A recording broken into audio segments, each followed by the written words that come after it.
José Genuíno, olha só, que está cada vez mais jovem, mais bonito. Eu sei o que você está fazendo, viu? O que você está comendo, o que você está. Tá malhando, Genuíno? O que você está Ô, fazendo rapaz, com Lula? Fazendo rapaz, esteira, essas coisas? todo dia pela manhã eu faço uma ginástica de manutenção e tomo alguns remédios porque eu tive um problema, né? Como você fala, no coração.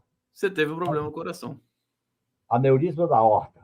Consequência do mensalão. Consequência daquela pressão psicológica, né? Quando Mas eu você fui ficou bem condenado, dessa. quando eu fui condenado e preso em 2012, 2013. Foi isso. Você E ficou me bem, deixaram essa sequela? o Genuíno? Sequela desse processo? Tem, Ou só claro. medicação? Eu tenho um aneurisma da aorta que eu tenho que tomar medicação continuada, porque Eu manutenção. hoje brinquei aqui com o Gilmar Palusa, que é o evento que o Gilmar Mendes, junto com o Instituto Federal, né? Eu vou trazer a nota aqui perfeita da questão do Gilmar Palusa, que é um evento jurídico que ocorre em Portugal, em Lisboa, todo ano, com massiva presença de brasileiros. E eu tô lembrando disso agora porque o Gilmar Mendes, ele tem alguma proximidade com você, né, Genuíno? Não sei Quando se é a ele era, esposa.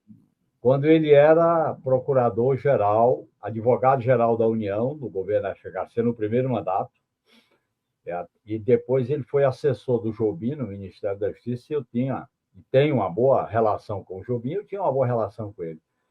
E quando ele foi para o Supremo, eu tinha, nos primeiros anos, eu tinha contato com ele, com o Celso, José Celso, não, Celso Melo, Celso de Celso Melo. Melo, tinha vários lá, né? Mas eu acho que, para mim, o Supremo causou uma grande decepção com tudo que ocorreu no Mensalão, em parte na Lava Jato, então eu prefiro ficar discreto na relação com essas figuras Ficar discreto, tuteladas. mas é fato público que o Gilmar e a esposa dele, eles fizeram incidências para evitar que você fosse, Não, que você não pudesse. foi o Gilmar, não. Foi a enteada do Gilmar, filha da Guiomar.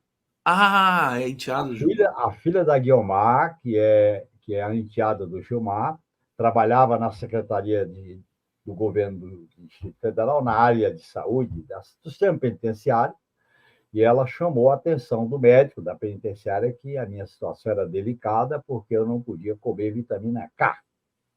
Não podia comer nada com vitamina K porque eu podia ter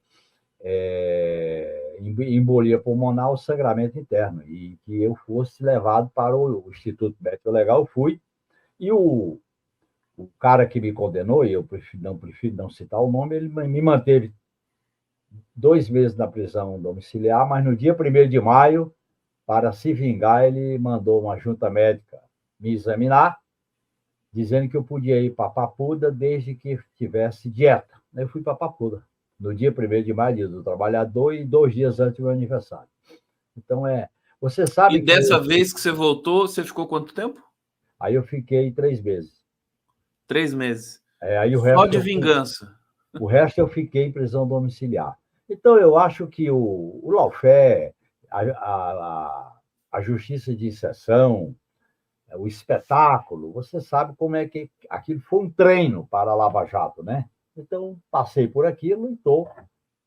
Agora, Genuíno, deixa eu aproveitar, porque muita gente se pergunta se o Lula, presidente Lula, por tudo que ele passou, 580 dias preso, perseguição, a morte da Marisa, da dona Marisa, nossa eterna primeira-dama. Como é que o presidente Lula, a defesa dele, não tem que pedir uma indenização? Você não tem que pedir uma indenização para o Estado brasileiro? Porque Não, depois foi revisado o mas no seu meu processo. caso, foi revisado porque prescreveu um dos processos que tramitava de Belo Horizonte. Eu tinha 2 processos semelhantes. Um estava no Supremo e outro estava na Vara Comum de Belo Horizonte. E eu não tinha foro excepcional, eu não tinha exceção de foro, eu não tinha foro chamado foro privilegiado, mas mesmo assim Foro, eu foro. fui julgado pelo Supremo Tribunal Federal. Então, eu acho o seguinte: no meu caso, no caso do mensalão, não se trata, só se coloca a indenização se houver uma revisão. No caso do Lula, é diferente porque houve uma mudança atitude do Supremo em relação a absolvê-lo com a falta, com os erros, com a competência do Moro e de outros casuísmos. Mas aí é uma questão dele. Porque é o seguinte, rapaz, nós temos que olhar para frente. E eu acho que olhar para frente sem esquecer o passado. Tem uma frase histórica do Tocqueville que diz o seguinte: quando o passado não ilumina o futuro, os espíritos ficam tontos. Então, nós não podemos ficar só olhando para o passado, tem que iluminar o futuro. Eu acho que a gente deveria ter tomado medidas mais democráticas em relação ao Poder Judiciário, à PGR, mas isso é um problema. Olha, ô Genuíno, todos os operadores do direito que passam por aqui pelo programa, eu vou citar um, que é o Roberto Tardelli, eles se dizem assim frustrados, decepcionados com o nível, como o nível, inclusive, caiu no mundo jurídico nesses últimos anos, em função, em grande medida, em função da Lava Jato. Né? Claro. É muita vingança, é muito homem branco, é muita, sabe, muito racismo, muito machismo, né? Então, precisa passar por uma reforma. Agora, essa reforma, Conde, eu vivi ela na Constituinte. Nós perdemos todas as propostas, controle da justiça, do Poder Judiciário, o fim da Justiça Militar, que é o STM, o Tribunal Constitucional, em vez de ser o STF, viraria o Tribunal de Justiça e criaria um Tribunal Constitucional. Nós perdemos essa disputa. E o Poder Judiciário, ele é um poder que legitima o sistema, legitima o modo de organização da sociedade capitalista. Então, nós não podemos ter ilusão. Eu acho que nós não apresentamos uma plataforma de reforma democrática do Poder Judiciário. As indicações dos ministros e juízes não passam por um critério de debate, de discussão. A PGR virou um quarto poder, porque, pelo artigo que criou o Ministério Público, que é o 127, eles têm poderes sem nenhum tipo de controle. A ideia do controle do sistema de justiça é corporativo. Então, acho que são problemas que eu costumo dizer, Conde, que há 4 áreas estratégicas do Estado brasileiro que o governo Lula podia mudar mais. A questão do papel das Forças Armadas, a questão da segurança pública, reforma no sistema de justiça e uma política de negociação com o parlamento de outra maneira. Nós iniciamos uma negociação com o parlamento, dando tudo que eles pediam, até ministério, e eles não entregam o que prometem. Então, fica um caminho de mão única. Então, acho que ele devia ter feito um outro modelo de governabilidade. Aliás, tem gente dizendo que o Lula devia pedir todos os ministérios de volta porque não está adiantando nada mesmo. Né? Bota gente da esquerda. Conde, mas veja bem, isso é consequência de uma opção política. O Lula foi eleito dentro de uma concepção de frente amplíssima. A transição não discutiu Forças Armadas, nem Justiça, nem Segurança Pública. A montagem do governo foi mais ampla ainda. Então, era aquela ideia da grande conciliação nacional sem deixar claro o programa. E a esquerda ficou muito diluída dentro dessa frente ampla. Então, eu acho que esse é o problema que está se refletindo agora, né? Bom, há muita gente. O presidente Lula, na última semana, ele falou para um monte de veículos, deu um monte de entrevista, fez um monte de cerimônias, né, importantes, deixou muitos recados, Genuíno. Inclusive, eu vou lembrar um último recado dele. Foi perguntado por uma jornalista lá de uma rádio do Ceará, que eu não vou lembrar agora o nome, foi a última entrevista que ele deu. A Verdinha. Ele disse assim, não vou mudar o ministério, não, Verdes Mares. Não vou mudar, não, estou feliz com os meus ministros, tá tudo bem, tudo mais. Eu queria que você falasse um pouco dessas últimas falas do presidente Lula, que inclusive causaram estrondo também no Banco Central, tudo mais.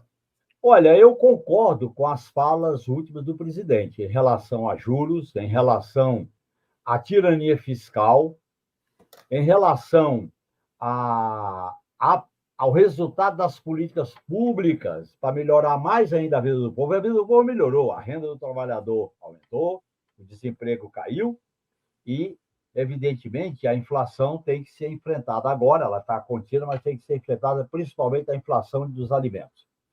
Agora, eu acho, viu, com o problema central, há uma armadilha que tutela o país, que é a armadilha do sistema financeiro, da tirania fiscal, quer dizer, você tem que ter uma garantia para os que compram título da dívida pública, para os que lucram com título da Petrobras, da especulação na taxa de lucro, taxa de dividendos, e a questão do modelo de gestão fiscal. Por exemplo, essa pressão para ele estabelecer limite para as transferências constitucionais para a saúde, para a educação e para a previdência é inaceitável.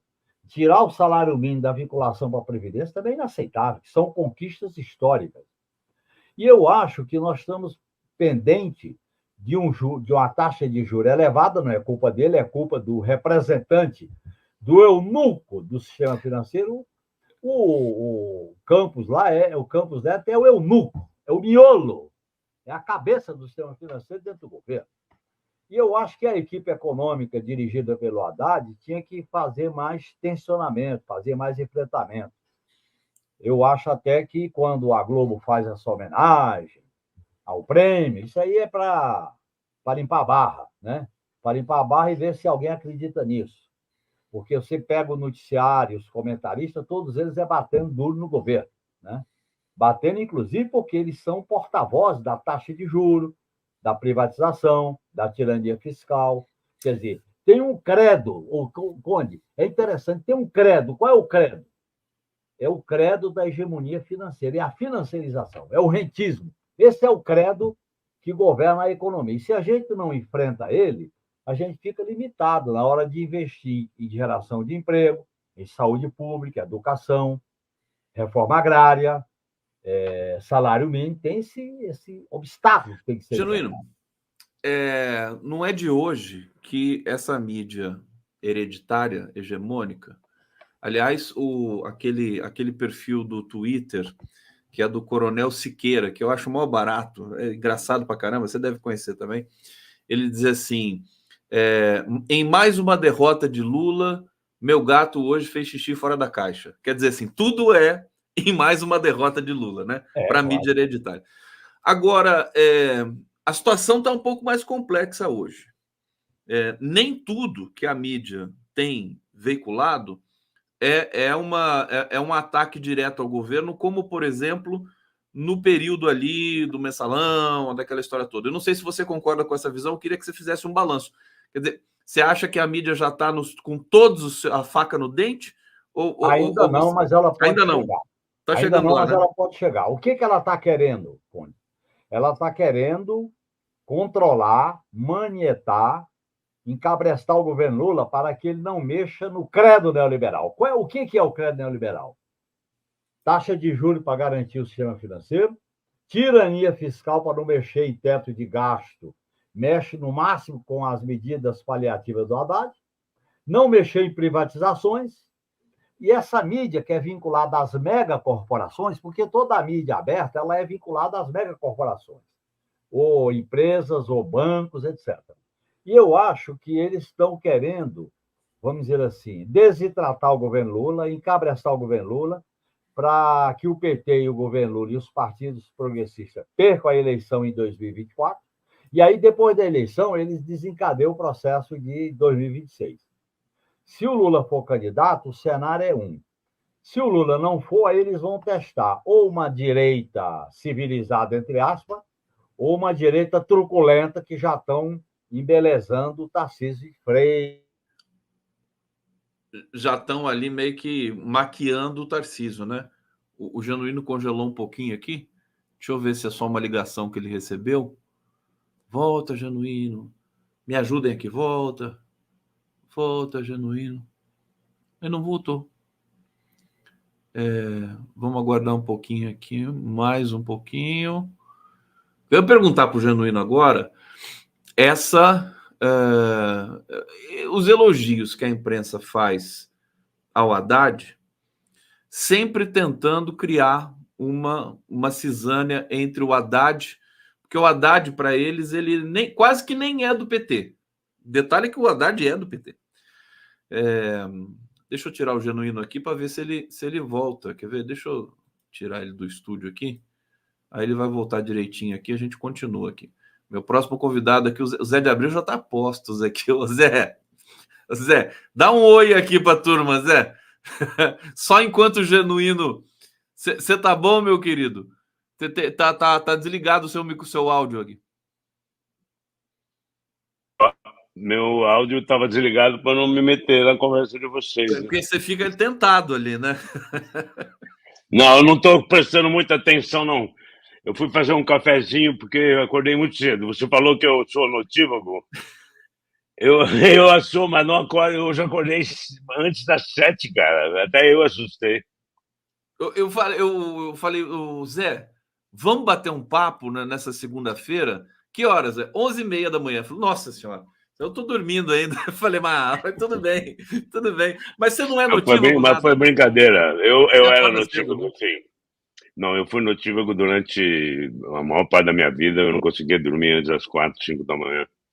Eu dizia que eu tinha um problema com o elevador. Eu chegava na minha casa, botava o carro na garagem, entrava no elevador. Quando eu ia subir, eu voltava, pegava o carro e saía de novo. Aí ia dormir tarde, acordava meio-dia, quando fazendo teatro. Normalmente você sai do teatro excitadíssimo. Vai jantar com o elenco e com alguns convidados. Você conhece isso. Sai do restaurante 2 horas da manhã, porque falou, excitado sobre a peça, vai para casa, fica pensando no que aconteceu em cena. Acaba dormindo tarde, e ator acorda tarde. Agora, com esse negócio da Globo, gravar em cinema, gravar 6 horas da manhã, 7 horas da manhã, você acaba tendo que mudar. Gravam, inclusive, os diretores gostam da manhã por causa da luz, né? A luz é legal, né? Não, para cinema e para externa em televisão, a luz é melhor, porque a luz a pino, você tem que eliminar a sombra com um espelho ou com um rebatedor muito forte. Hoje em dia, com HMI, que é uma luz solar que joga na cara, porque senão, como o sol vem de cima, faz sombra embaixo do nariz, sombra embaixo da sobrancelha, e não dá para filmar. Então você tem que anular. Peraí, que o Zé Genuíno voltou aqui. Ô, Zé, você caiu, Zé. Dois Josés. Machucou, companheiro. Machucou, companheiro. Oh, eu caí, mas não foi pela repressão, viu? Foi pela internet. Mas já caímos todos pela repressão. Mas já caímos várias vezes pela repressão. Já caímos várias vezes pela repressão e pela justiça de exceção. Vocês sabem que eu tenho José no nome, né? Meu nome é Gustavo José Conde. Então, são 3 Josés aqui na nossa tela. Eu acho que Zé, eu sou um dos poucos. Deixa eu falar com o Zé Genuíno, que o meu nome é só José. É José Pereira de Abreu Júnior, eu não tenho Zé Eduardo, Zé Genuíno. Zé de Abreu, primeiro, é um prazer falar contigo. Prazer enorme. Eu te respeito muito. Terceiro, você foi um companheiro solidário com a gente nos piores momentos. Você não é de ficar no muro, nem de ficar com medo de botar a cara. Eu quero te dar um abraço muito especial, querido, nessa manhã de segunda-feira, viu? O meu comportamento só faz sentido por pessoas como você. Muito obrigado, Zé de Abreu. Eu não vou embora daqui, vou deixar vocês dois aqui. Tchau, obrigado a todo mundo. Não, continua aí, daqui a pouco eu volto. Daqui a pouco você volta, então. Deixa eu tirar o Zé de Abreu aqui, que ele está tomando café ainda. Ô, Genuíno, você estava falando... Você lembra o que você estava falando? Eu estava falando que o Brasil é governado economicamente pela hegemonia do rentismo e do capital financeiro, que se desdobra na tirania fiscal, que se desdobra no modelo de desregulamentação, no modelo de privatização. E esse modelo tem que ser enfrentado. Por isso que eles querem, o sonho deles é mexer nas transferências constitucionais da saúde, da educação, do salário mínimo, porque eles completam a cartilha neoliberal da proteção ao sistema financeiro. Então, por isso que eles estão fazendo essa pressão sobre o governo Lula, para que, através do ministro Haddad, mexer nos tetos constitucionais da educação, da saúde e da Previdência. E o Lula já deixou claro que não vai mexer nisso, não vai fazer ajuste para prejudicar os pobres. Agora, isso vai exigir medidas concretas, posições de governo. E, no meu modo de entender, está na hora do governo falar mais com a sociedade, dialogar mais com os movimentos visitar mais os estados, porque as pesquisas estão indicando que o PT e os partidos de esquerda estão se recuperando para ter um bom desempenho eleitoral, e a ficha está caindo, né? Olha, ontem eu estive na Paulista, na passeata do projeto do estupro. Muita contra o projeto de estupro. Cria uma foto, ó, com o Arthur Lira sendo queimado lá. Há manifestações no Brasil inteiro em torno dessa questão. Teve o desgaste da extrema-direita com a lei, a emenda constitucional das praias. Então, eu acho que a esquerda tem que fazer um enfrentamento político dessas questões, no meu modo de entender, na disputa política. A pauta econômica, a pauta social, a pauta política tem que estar junto com a pauta dos direitos. Eu não falo pauta identitária, eu falo pauta dos direitos das mulheres, sim, da comunidade LGBTQIA+, do povo negro, das populações originárias, para a gente fazer um movimento que se articula numa frente social e política democrática e popular. Eu ia te perguntar, quando caiu a conexão, eu tinha até comentado aqui já na sua ausência, eu vou comentar de novo para você responder. A imprensa convencional, Genuíno, ela tenta afastar o Haddad da esquerda. Isso acho que é uma coisa bastante nítida, né? Até criar alguma cisânia com o presidente Lula, elogiar o Haddad, o Haddad é isso, o Haddad é aquilo, ganhou o prêmio da Globo e tudo mais lá, e é a figura que goza de popularidade entre os Faria Limers, né? Entre o pessoal da Faria Lima, entre parte do empresariado, que critica muito o presidente Lula e tudo mais. Mas eu acho que o Lula está pensando na frente de todo mundo, porque o Haddad é uma espécie de garantia que ele tem para 2026. Como é que você vê essa estratégia do Lula de empoderar o Haddad? Que o Haddad tem um tratamento diferente dos ministros. Claro, né? Agora, ele é um ministro diferente. O Haddad tem que flexibilizar o modelo de ajuste fiscal. Esse ajuste fiscal não pode continuar se viabilizando, estabelecendo corte de gasto na saúde, na educação, no salário mínimo, que essas são questões essenciais. Segundo, os eventos climáticos, como agora as queimadas do Pantanal, o que aconteceu no Rio Grande do Sul, que está acontecendo, é necessário que o Estado invista. O mercado não é capaz de resolver isso, é o Estado, o poder público. E eu acho que o governo tem que tensionar esse ajuste fiscal, porque eles estão pressionando para que o corte de gastos para garantir a tirania fiscal não mexa. E aí eles fazem um jogo com o Haddad. Assim como eles fazem com o Lira. Eles incensam o Lira por Lira aprovar medidas que enfraquecem o governo. Eles incensam o Pacheco para o Pacheco deixar passar propostas para enfraquecer o governo. E se liga, quando eles botam a pauta do projeto estupro, é porque isso acaba se refletindo na base social de apoio ao Lula. A questão, por exemplo, da saidinha, a questão, por exemplo, dessa PEC sobre o transporte em pequena quantidade de drogas. Aliás, que vergonha o voto do ministro indicado pelo Lula, né? Uma vergonha aquele voto dele. Então, eu acho que são coisas assim. Você vê as cadeias, o próprio presidente do Supremo falou, para o pobre é cadeia, para a pequena quantidade de droga é cadeia, crime hediondo. Para a população mais rica, não, é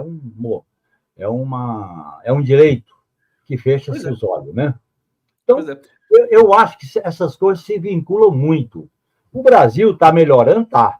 Agora, nós precisamos investir mais na melhoria de vida do povo. Os serviços públicos ainda estão muito precários. O emprego tem que crescer mais.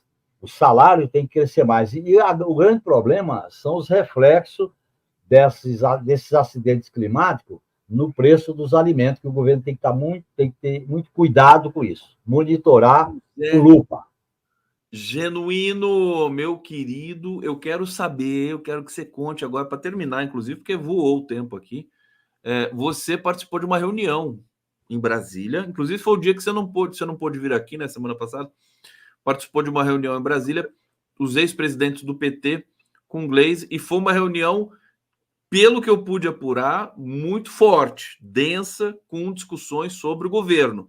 Então, conta tudo aí para a gente. O que vocês falaram lá, Xanoi? Olha, em primeiro lugar, quando você reúne os ex-presidentes do PT, e todos estavam lá, inclusive quem não estava presencialmente fez por Zoom, fez por live, no caso o Olívio Dutra e o Tasso Genro, é claro que foi uma reunião que a gente avaliou os desafios do PT e do governo, não foi só do governo, os desafios do PT e do governo, né? Avaliamos a necessidade de resgatar a história do PT, as propostas do PT, a não domesticação do PT, o papel transformador das políticas públicas do PT, isso foi a discussão. E, é claro, 2024 é a eleição, 2025 vai ter sucessão no PT, e nós queremos que esse processo seja fruto de um amplo debate, uma ampla discussão, que o PT convoque um debate amplo, um debate sobre os rumos da esquerda, os rumos do PT. E o diálogo com a companheira Gleice foi um diálogo muito positivo, ela tem defendido posições claras em relação a isso, porque por parte da classe dominante, da mídia corporativa, há uma intenção de atingir o PT, mesmo quando o PT não presta. O Lula é mais ou menos, e o Haddad é elogiado. Nós não podemos cair nesse jogo, nós temos que ver que o projeto é um conjunto, são várias partes que caminham com a mesma política. Então, foi um debate aberto, não se tomou resolução nenhuma. Estava bom, o clima estava bom? O clima, quando a gente reúne, o clima é muito bom, as preocupações são comuns, né? Os desafios e a maneira de encarar os desafios também são comuns, porque nós temos, Conde, uma história na construção desse partido. Temos uma história no Lula 1, 2, Dilma 1 e Lula 3.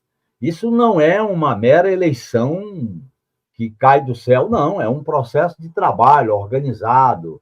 Então, nós vamos dar continuidade a esse PT, Genuíno, o PT, quando não foi governo, também foi absolutamente crucial para o país. De 1988 até, claro, aliás, até um pouco antes, né, nas primeiras capitais que venceu, até o Lula vencer as eleições, o PT não era muito diferente, né? O PT, quando está no governo, ele é um pouco oposição, né, ao sistema. Né? Eu acho que o PT, viu, Conde, ele está agora numa situação de redefinir, renovar a sua linha política, atualizar a linha política do PT para os novos fenômenos do desenvolvimento da luta de classe do capitalismo. O PT tem que se reestruturar para fortalecer a sua ligação com a base popular, que é a origem do PT. O PT tem que fazer alianças, mas não pode perder sua identidade, cultivar muito a identidade com os partidos de esquerda, como nós estamos fazendo aqui em São Paulo, apoiando o Boulos. Aliás, ontem eu participei de um almoço, de uma confraternização no aniversário do Boulos. Muita gente lá num espaço lá da Barra Funda. Então, está tendo muita reunião, muito debate, muita discussão. Eu acho, desculpa eu até te cortar, Júnior, para falar, eu acho que depois... Zé de Abreu, cadê? Abre sua câmera aqui para gente, meu filho. Você ficar aqui com gente, aqui bonitinho. Pode abrir o microfone também. Tá aberto. Genuíno, depois desse escândalo que foi o PL do estupro, eu acho que a opinião pública, de uma certa maneira, já voltou a se reencontrar um pouco com a esquerda, né? E para a gente recuperar um pouco a nossa autoestima também, né? Porque parece que está meio baixa a autoestima. Mas é um processo, viu, Conde? Isso é um processo de construção. Não é só um projeto como esse. Não é só uma passada. É um processo que vai encadeando. É as praias, a PEC das praias, a Parada do Orgulho Gay aqui em São Paulo, o projeto do estupro. Isso. A discussão, que eu acho que está mal encaminhada, sobre as consequências da greve dos professores. Eu acho que a negociação com os professores e funcionários administrativos não pode derrotar, tem que haver retomar o diálogo. Nós não podemos derrotar uma greve humilhando os grevistas. A esquerda não pode fazer isso. Por outro lado, eu acho que nós temos que priorizar as políticas públicas, principalmente na área da saúde, porque esses planos de saúde estão indo longe demais com revisão de tabela de preço. Nós temos que fortalecer a saúde pública e o sistema educacional, que, no meu modo de entender, começa a ficar na mira dos privatistas, que é o que está realizando o governo Ratinho no Paraná e a tentativa do Tarcísio de Freitas aqui em São Paulo. Aqui em São Paulo. Ô Genuíno, para terminar, só o comentário da Nádia Vieira de Souza aqui. Genu mais lindo que quando jovem. Olha lá, Genuíno. Tá vendo isso aqui? Pode falar. Genu mais lindo que quando jovem. Muito obrigado. O Genuíno jovem também era arrasa quarteirão, né, Zé? Você lembra? Muito obrigado, muito obrigado. Genuíno, bonitão, sempre com a barba desse jeito aí. Nasceu de barba, Genuíno. Vale. Genuíno! Obrigado, meu querido.